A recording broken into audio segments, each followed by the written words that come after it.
శుశ్రోణి పరితుష్టోస్మి. ఓ అహల్య, నేను కూడా పరిపూర్ణమైనటువంటి సుఖాన్ని అనుభవించాను, కాబట్టి నేను కూడా తొందరగా బయలుదేరిపోతున్నాను. ఇంతకన్నా ప్రబల సాక్ష్యాలు ఇంకొకటి ఉండవు. ఉన్నట్లు మాట్లాడారు మహర్షి. ఆయనకి ఎవరిని కించపరచాలనేటటువంటి ఉద్దేశ్యం లేదు. ఇంద్రుడు బయటికి ఎడుతున్నాడు, గౌతముడు కుటీరంలోకి వచ్చాడు. చూడగానే త్రికాలవేది మహాతపోనిష్టాగరిష్ఠుడైన ఆయన కనిపెట్టాడు. పొరపాటు జరిగింది. కనిపెట్టి అవతల ఆడదానికి అటువంటి కోరికున్న పురుషుడివి నువ్వెందుకు ఇటువంటి పాపబుద్ధి పొందావు? పైగా దేవేంద్రుడివే. ఆయన తపస్సు భంగం చేయడానికి వెళ్ళాడు, అది వేరు మాట. అయినా చెయ్యకూడని పని చేశావు కాబట్టి పేతతర్వృషణౌ భూమౌ సహస్రాక్షస్య తక్షణాత్ శాపవాక్కు విడిచిపెట్టాడు.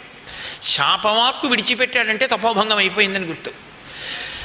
నేను పురుషుణ్ణి అన్న భావన నీ ఎందున్న కారణం చేత యుక్తాయుక్త విచక్షణ మరిచిపోయి ఒక ఋషిపత్నితో సంగమించావు. ఇప్పుడు ఆయన లోపలికి వెళ్ళి అహల్య చూశాడు. ఆమె గడగడగడగడ వణికిపోయింది. ఇక్కడ మీరు ఒక్క విషయం జాగ్రత్తగా ఆలోచించండి.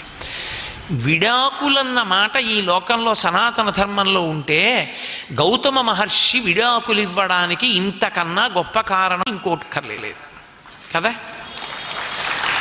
నిన్ను విడిచిపెట్టేస్తున్నాను, నీకు విడాకులు ఇచ్చేస్తున్నాను, నాలాంటి మహర్షి పక్కన ఇల్లాలిగా నువ్వు తగవు, వెళ్ళిపో అనడానికి ఇదొక్కటి చాలు. ఆయన అలా అనలేదు. ఆయన ఏమన్నాడో తెలుసా? ఓ అహల్య, నువ్వు ఇక నుంచి ఆహారములు తీసుకోవద్దు. ఎందుచేత? నువ్వు ఆహారం తిన్నావు. ఆహారంలో 6వ వంతు మనస్సు అయింది. ఆ మనస్సు రజోగుణ భూయిష్టమైంది. ఆ మనసు ఇంద్రుడిని స్మరించింది. ఇంద్రుడితో కలిసి భోగం అనుభవించడానికి ఆనుకూల్యత వహించింది. ఏ మనసు పాపమునకు కారణమైందో దాన్ని సంస్కరించుకోవాలంటే వాయుభక్ష నిరాహార తప్పింతి భస్మసాయిని. నువ్వు రాయైపో అనలేదు. రాయైపోతే ప్రతిస్పందన ఉండదు. ఇంకా వాల్మీకి రామాయణంలో అహల్యని నువ్వు రాయైపో అన్న మాట వాల్మీకి మహర్షి కానీ గౌతమ మహర్షి కానీ వాడలేదు. వాయుభక్ష, నువ్వు గాలి నొక్కదాన్ని తిను. నిరాహార, ఆహారం ముట్టుకోదు. తప్యంతి, తపస్సు చెయ్యి.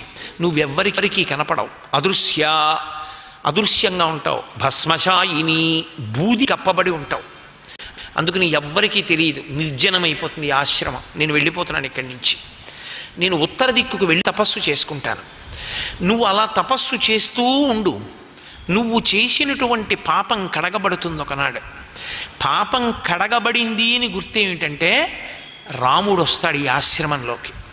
రాముడు ఏనాడు ఆశ్రమంలోకి వచ్చాడో ఆనాడు నువ్వు మళ్ళీ తపస్సులోంచి చైతన్యాన్ని పొంది పైకి లేస్తావు.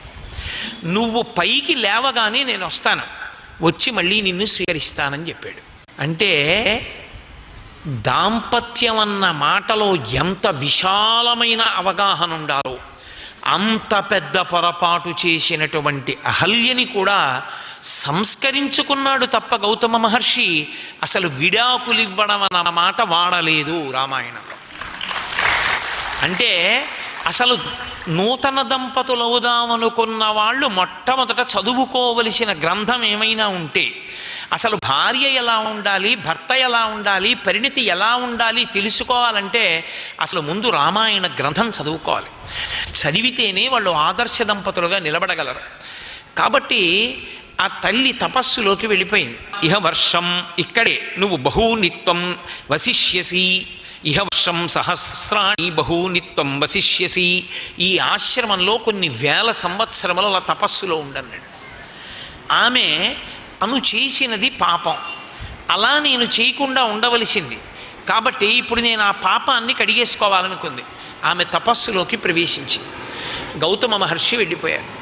గౌతమ మహర్షి తపస్సు చేసుకోవడానికి వెళ్ళిపోయిన తరువాత ఇంద్రుడు దేవతలందరినీ పిలిచాడు, ఋషుల్ని పిలిచి, నేను దేవతా కార్యము కొరకు గౌతమ మహర్షి యొక్క తపస్సు అంత విపరీతంగా పెరిగిపోతే దేవతల్ని కూడా నిగ్రహించగలిగినంత శక్తి పొందేస్తాడని ఆయన తపస్సు భంగం చేయడానికి నేను తప్పు చేశాను వెళ్ళి, కాబట్టి మీరు నన్ను రక్షించాలి. సర్వం శ్రీ ఉమామహేశ్వర పరబ్రహ్మార్పణమస్తు. స్వస్తి.